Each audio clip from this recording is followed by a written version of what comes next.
Today, the Office of National Drug Control Policy is run by the Bush administration czar John Walters, and even though he has tremendous say over policy, he prefers to remain a shadowed figure and rarely gives interviews. I sent a request to his office for an interview, offering to do it any time within a 6-month period, and was promptly denied. So how was I supposed to find out his side of the story when he wouldn't even talk to me? The answer is obvious. I'll find out from the Canadians. Live from downtown Vancouver, broadcasting around the province of British Columbia and on the Chorus Radio Network. This is The Bill Good Show. Now, filling in for Bill Good, here is Peter Warren.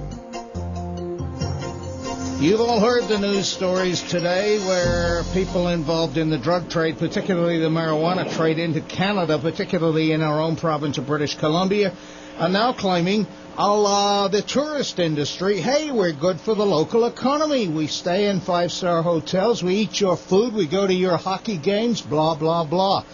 All that aside, though, a man who has campaigned for a number of years about any change in Canadian marijuana laws is the director of U.S. National Drug Control Policy, John Walters. He's on the line with us. You chuckle at that one, but it's serious, really, isn't it? Well, I think it's also serious, the brazenness that's involved here. Again, look, this is our two countries can have differences about how they approach social problems. We do. We respect that. The issue for us, and the reason that I became engaged, is that the marijuana trade, and the high-potency marijuana, is extremely dangerous. Whoa. Hold on a second. Go back. To make this easier, whenever you hear this bell, that means bullshit. Ready?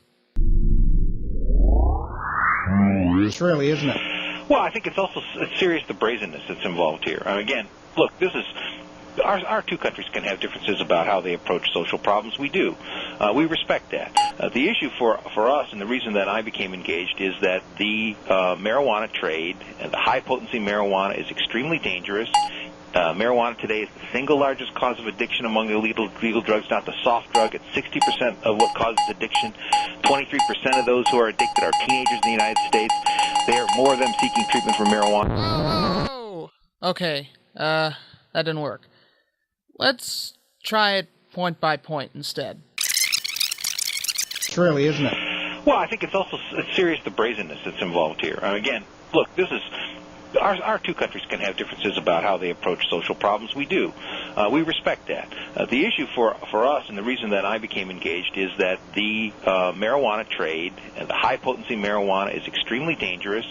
Let us pause here for a moment and ask, is it true that the potency of marijuana has increased significantly? For the answer to this question, we can turn to the government's own statistics. According to the Federal Potency Monitoring Project at the University of Mississippi, in 1985, the average THC content of commercial-grade marijuana was 2.84%. The average for high-potency sinsemilla, a seedless type of marijuana in which only the female plant is cultivated, was 7.17%.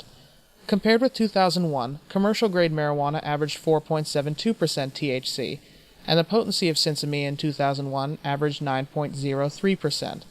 The difference between 1985 and 2001? Less than 2 percentage points. Some marijuana advocates will argue that increased potency actually means healthier pot. If the high can be achieved with fewer inhalations, there's less inhalation of smoke and tar, and thus less risk of damage. Marijuana today is the single largest cause of addiction among the legal drugs, not the soft drug. It's 60% of what causes addiction. 23% of those who are addicted are teenagers in the United States. There are more of them seeking treatment for marijuana than all other drugs combined. And the high-potency marijuana coming out of Canada is a particularly dangerous substance. Hang on a second. In the United States, when a person, especially a minor, is caught with marijuana, they're usually given a choice by the courts of either treatment or incarceration. But since marijuana arrests are on the rise, it follows that they would be the most likely to end up in court, the most likely to go to treatment, and the most likely to be counted in addiction statistics. As clear proof, the numbers of arrests and admissions rise with one another. Interestingly, according to government data from the Drug and Alcohol Services Information System report, 58% of all adolescent marijuana admissions came through the criminal justice system, and since 1995, referrals from all other sources declined. And by independent Canadian estimates, 90% of that drug is being sent to the United States. So this isn't about, well, we have a different attitude about drugs. It's about, from the point of view of what we're trying to do with policy in the United States, of the most dangerous threat, the single largest cause of addiction, and a more potent version of it now being produced and sent in multi-billion-dollar flows into the United States from Canada. After Walters went off the air, listeners of the radio show were allowed to call in. Well, we're certainly going different ways, and I think that our way is the right way. Right. You're, by decriminalizing or going some way down the road to legalizing, you're taking the teeth out of the criminal element. Now there's an interesting idea. The notion that decriminalizing marijuana and other drugs might have wide-reaching effects in crime rates and in the black market.